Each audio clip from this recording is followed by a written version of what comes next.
And this really sat well within my activism and political work and environmental work. Healthy, powerful people who are taking too much. It's the billionaires and it's the people in power that are taking from the American people. What happens when the Hulk believes in magic? Mark Ruffalo spills how his childhood fascination with the unseen led him to fight for the planet and face down Donald Trump. How does he connect rage, spirituality, and activism? And we don't see an opposition that's powerful enough to stand up against the trampling of our rights. It's not gamma radiation. It's something even more powerful. Before we move on, I'd like to ask you a small favor. If you appreciate this content, please take a second to like this video and subscribe to the channel. Over 98% of you watch the videos without subscribing. It costs you nothing, but it makes a huge difference to us. So, did you click the subscribe button? Great! Thank you so much. Now, back to the video. Mark Ruffalo, the guy who turns green and smashes buildings on screen, swears by a different kind of magic in real life. But don't think wands and sparkles. This magic is rooted in the natural world, as if the earth itself held some secret power. Growing up in Wisconsin, Ruffalo spent hours wandering through woods, fascinated by how everything in nature seemed connected, like some invisible thread was holding it all together. By the time he hit his 20s, he stumbled into Eastern philosophy, and the pieces finally clicked. Magic, according to Ruffalo, wasn't sleight of hand. It was intention, energy, and human connection. Kind of like setting your mind to something and watching the universe shift ever so slightly to make it happen. Sounds wild, right? Here's where it starts to look less dreamy and more like a battle. Ruffalo's deeply spiritual beliefs hit a wall with a world full of pollution, misinformation, and, well, alternative facts. It's almost ironic. While Ruffalo sees magic as a way to create harmony, he's facing massive forces of chaos, often led by people in power. It's not just about cleaning up oil spills or switching to solar. Ruffalo knows the bigger fight is against the lies that make these problems worse. Truth matters, he said repeatedly. Without it, we stay stuck in a loop of denial. I think that's the way a lot of people all over the USA are feeling right now. We're holding on for dear life. His environmental work proves he's not just talking the talk. Remember when Ruffalo protested fracking and rallied for renewable energy? It wasn't some Hollywood actor doing his bit moment. And this really sat well within my activism and political work and environmental work. It was deeply personal for him. After meeting a Native American elder, he started to see energy itself, wind, solar, even our own effort, as sacred. So whether it's fighting fossil fuel companies or promoting green tech, he brings this almost spiritual intensity to the role. His magic, as he puts it, is built on focus, community, and action. Honestly, who knew the Hulk was this deep? But here's the kicker. Ruffalo even rolls that mindset into acting. He said that playing the Hulk helped him understand how anger can transform into something powerful. I love Josh's take on it, but I also love the idea of actually getting to bust out into the big green rage machine. The trick isn't avoiding rage, it's channeling it, just like he channels his passion for saving the planet.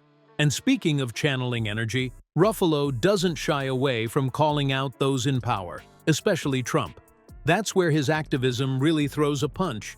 The message that this president does not care about any of our founding fathers' principles. What happens when Ricky Gervais, known for roasting celebrities with pinpoint accuracy, and Mark Ruffalo, the activist turned Hulk, joined forces to take on Trump? Let's just say the former president's ego took a solid hit. It started on Real Time with Bill Maher, where Gervais gave Trump the full comedy smackdown. He tore into Trump's financial secrets, hinting at the chaos buried in those mystery tax returns before throwing in a jab about Trump's infamous ties to Jeffrey Epstein. The guy doesn't pay taxes, but he's paid visits to Epstein's hideout a few times too many, Gervais quipped, leaving the audience roaring. He even took aim at Trump's contradictions, casually pointing out that someone who breaks empires with one hand can't exactly play the victim with the other. What's happened is, when you've had privilege so long, equality feels like oppression. They're basically saying, some people want some of our equality.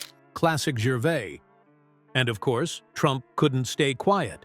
Predictably, he launched into an all-caps meltdown on Truth Social, calling Gervais a washed-up hack and throwing around threats of legal action. I'm nearly numb to it now. I didn't even bother commenting on that tweet the other day. Apparently, his legal team even sent HBO a cease and desist letter, although most experts brushed it off as more bluster than bite. But here's the kicker. This kind of overreaction is what keeps Trump in the headlines, and it's also why Gervais' jokes hit so hard. According to psychologists, laughter has this way of breaking down powerful images. You see Trump yelling about being so strong one second, and the next, you're laughing at his comb-over. The image cracks. While Gervais kept it light, Ruffalo, true to form, took a more serious tone in his critiques. He's been vocal about what he sees as Trump's systematic attacks on truth, justice, and the rights of marginalized people.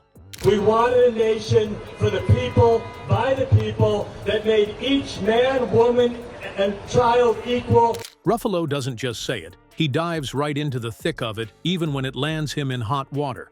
Like the time he shared a fake image of Trump on Epstein's jet.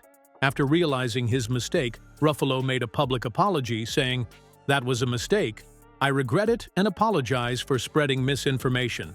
Tonight is apologizing after sharing fake, probably AI-generated images of former President Donald Trump supposedly on the plane of disgraced pedophile Jeffrey Epstein. It became a lesson in accountability, something you rarely see in today's chaotic social media mess. Mark Ruffalo's magic isn't about waving a wand, it's about channeling energy, intention, and action to create change. Healthy, powerful people who are taking too much. It's the billionaires and it's the people in power that are taking from the American people. He reminds us that the world isn't fixed, it's shaped by what we do.